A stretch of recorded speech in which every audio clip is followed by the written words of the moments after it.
Hi, welcome to Main Street Macro. I'm Neela Richardson, and I have a confession to make. I'm not the greatest golfer. So recently I took a golf class and I was struck, pun kind of intended, I was struck by how the golf lesson I learned actually applied to the economy. You see, what the really good golfers know to do when there's a lot of things that can distract from your attention is to mark the golf ball and pay attention to that mark when you're making a swing.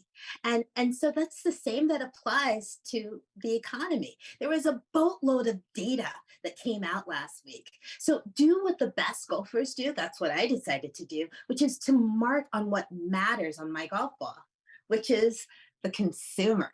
The consumer. If we can track the consumer, then we know what's going on in the economy. And here are the three things that the consumers taught us about all of that data last week. The first thing the consumer told us is that they are spending faster than the economy is growing.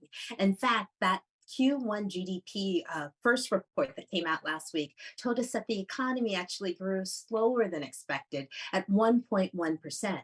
Yet, consumer spending accelerated by 3.7%. Now, whether or not consumer spending can still hold up remains to be seen, but it definitely outpaced both business investment and business inventories.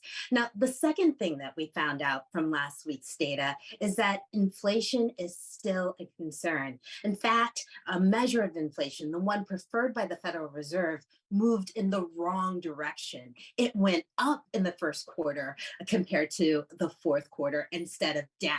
So that tells us that there's still work to be done to get inflation back to that 2% comfort zone that the Fed would like to see for an easy putt into the hole.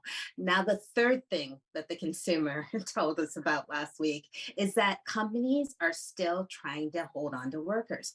Yes, you heard me right. Despite the big layoff headlines, if you look at the data, a proxy for layoffs is initial jobless claims, and it went down last week, down lower than its 4-week moving average. That is a good sign that the labor market is still healthy. And we're going to get more news on the labor market this week. On Wednesday, the ADP National Employment Report comes out, as well as Pay Insights. So stay tuned for that. You know, there's a lot of uncertainty in the economy right now, but for businesses who are trying to keep their eye on the ball and improve their swing towards the consumer, keep your eye on the mark because it's really your customer, your consumer that helps you make that hole in one. Thanks for watching the Main Street Macro. For more information on the week ahead, especially that all important jobs report, please check out adpri.org.